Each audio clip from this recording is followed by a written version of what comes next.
여러분 안녕하세요. 가명국사학당 시작하겠습니다. 이번 가명국사학당의 내용은 발해입니다. 발해하면은 삼국시대 다음 남북국시대의 북국이라고 볼 수 있죠. 자, 그럼 지난 시간에 우리가 통일신라의 발전 과정, 아니면 정치의 어떤 특징, 흐름 이런 것들을 좀 봤었습니다. 통일신라는 굉장히 시기를 4개 또는 3개, 크게 봤을 때 세 시기로 구분을 하면 돼요. 상대, 중대, 하대. 지금 상대, 중대, 하대에서 우리가 봐야 되는 어떤 권력의 흐름, 중대에 강하고 나머지에 약한 왕권을 집중적으로 우리가 좀 볼 필요가 있는데, 왜 상대에는 사실 약했다고 볼 수는 없고요. 그냥 독보적인 존재였던 거죠. 그냥 당연한 존재. 근데 중대 때 왕의 권력이 급격하게 올라간다. 왜냐면은 왕의 권력을 올릴 수밖에 없었다. 그 전에 상대에서는 왕의 핏줄이 하나 있었거든요. 그러니까 왕의 핏줄, 성골이 있었기 때문에 그 성골이 당연히 왕을 하는 거였으니까 경쟁자가 없는 거예요. 그러니까는 귀족들이 세도 상관없었어요. 아무리 네가 해봐야 진짜 뼈잖아. 나는 성스러운 뼈잖아. 이렇게. 그럼 그들도 마찬가지. 나는 진짜 뼈고 저쪽은 성스러우니까 우리가 대우를 해줘야지. 자, 그러다가 진덕여왕 때 후사가 없고 그 다음에 진짜 뼈 중에서 하나가 왕이 된 거죠. 김춘추가. 그러다 보니까 나머지들도 나도 진짜 뼈인데 근데 저 사람은 너무 세니까 내가 조용히 있어야지. 그런 상황인 거예요. 그래서 그 진짜 뼈 중에서 힘이 셌었던 무열왕 계열에서 힘을 계속 유지하기 위해서 반대 세력이 돼버린 거죠. 경쟁 세력인 나머지 진골 귀족들의 권력을 약화시키려고 했었다. 그래서 양쪽 날개를 끊어버리려고 했었는데 그 양쪽 날개 중에서 경제적인 날개, 노급을 관료전으로 바꾸는 것, 이건 성공했고 독서산품과 실천은 안 되었습니다. 어쨌든 그렇게 해서 왕권이 강해졌었다가 나중에 무열왕의 핏줄이 또 끊어지게 돼요. 그러면서 이제 힘이 셌어서 눈치를 봤었던 세력이 없어지고 나니까 나머지들은 다들 각자 그냥 약골들이에요. 돌아가면서 그냥 서로 뭐 죽이기도 하고 약속을 밀약을 하기도 하고 뭐 이래서 거래를 하기도 하고 돌아가면서 그 왕을 하게 되는 거죠. 그러다 보니까 굉장히 신라가 하대는 어수선했다. 이렇게 보면 되겠고요. 왕의 반대 세력이 바로 귀족, 상대 등. 그리고 왕이 특별히 예뻐했었던 세력이 있었다 그랬죠. 육두품. 왜냐면은 육두품은 힘은 약하고 똑똑했거든요. 일도 잘하고. 자, 그래서 본인들이 이제 일을 열심히 하려고 했고 뭔가 왕에게 이쁨을 보이려고 했고 노력을 많이 했고 이런 것들이 육두품의 모습입니다. 자, 이렇게 해가지고 통일신라를 한번 봤었고요. 그 상대 중대 하대에 통일신라가 살아나가고 있는 동안 발해도 살아나가고 있었다. 이렇게 보시면 될 것 같아요. 자, 발해. 일단 대조영이 건국을 했어요. 7세기 말. 완전 끄트머리. 예, 이제 신라가 통일을 하고 난 다음에 도저히 참을 수 없다. 그래서 우리나라를 다시 되찾아야 되겠다. 그런 고구려의 후손들이 길림성의 동모산에서 나라를 세웁니다. 근데 사실 이렇게 보면은 당나라가 여기를 왜 포기했지? 우리 입장에서는 되게 큰 땅덩어리잖아요. 그죠? 우리는 늘 이 만주벌팔에 대한 뭔가 향수를 좀 가지고 있어요. 저기 우리 고구려 땅이었는데, 고조선 땅이었는데, 발해 땅이었는데 그런 느낌이 있잖아요.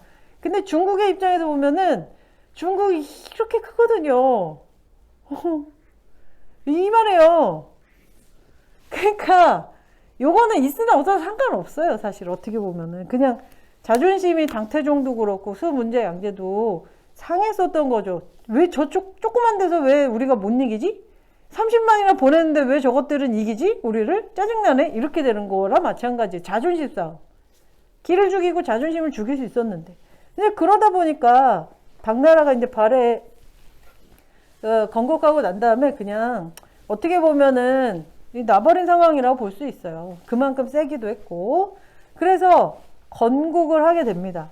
발해는 이렇게 여기서 시작을 하고 이 위쪽까지 쫙 이렇게 차지하게 되죠. 그래서 밑에는 신라가 통일신라, 위에는 발해. 그래서 우리가 남북국 시대라고 그렇게 말을 합니다.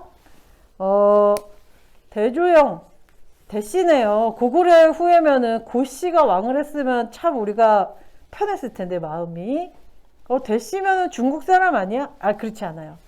대씨는 고구려의 장수 집안입니다. 그렇기 때문에 이 대조영이 나라를 세울 때 그래서 고구려의 후손이 세웠기 때문에 우리나라의 역사다. 발해도 그 중국이 동북공정 얘기할 때 여러 시기를 얘기하거든요.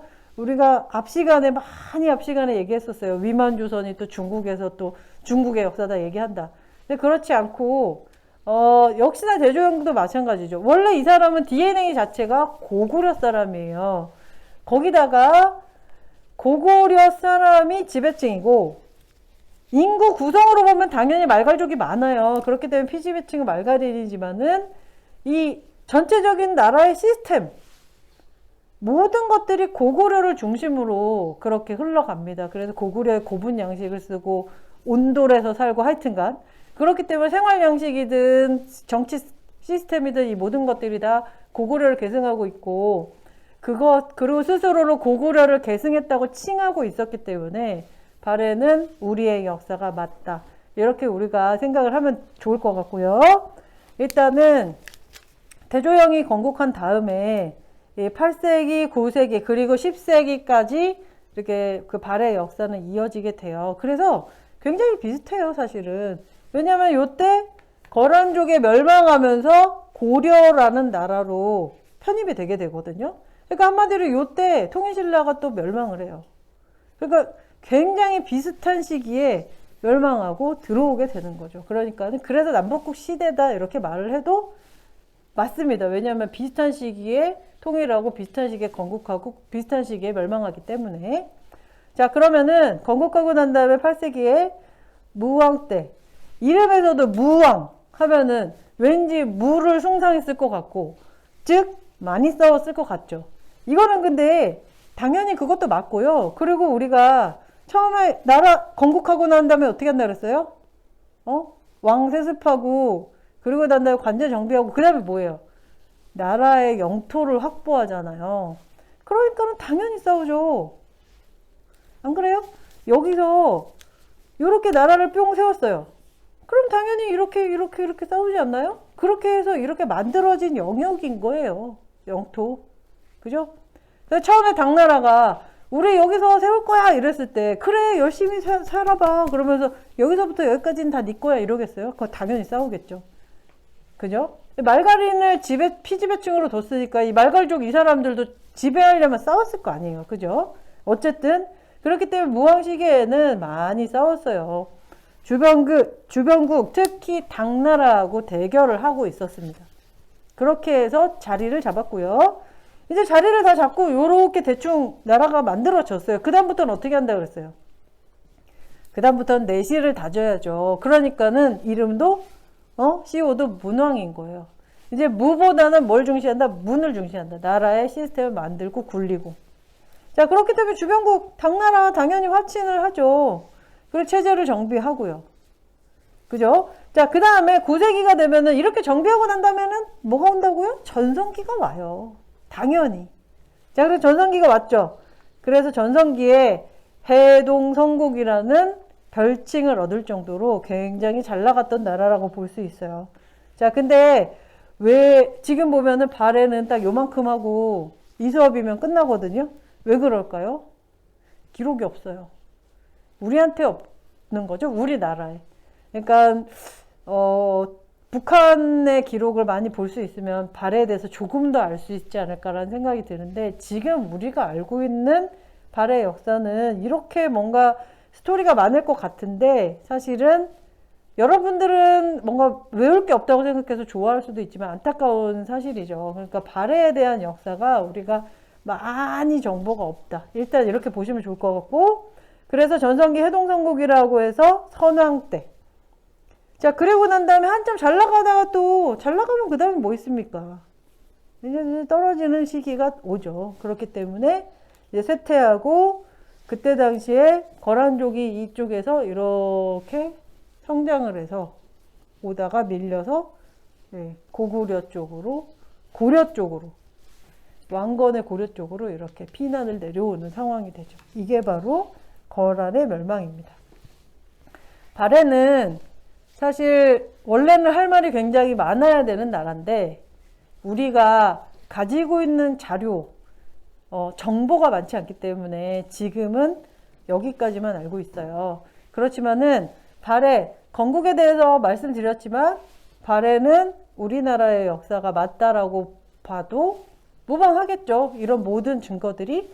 그리고 그 뒤에 있는 이 역사의 과정에 대한 기록은 조금 더 이제 그 남북 관계가 좋아지거나 아니면 다른 어떤 기록들이 많이 있어서 더 많은 자료들을 설명할 수 있게 되면 좋겠습니다. 오늘 발해에 대한 설명 여기서 마치겠습니다. 수고하셨습니다.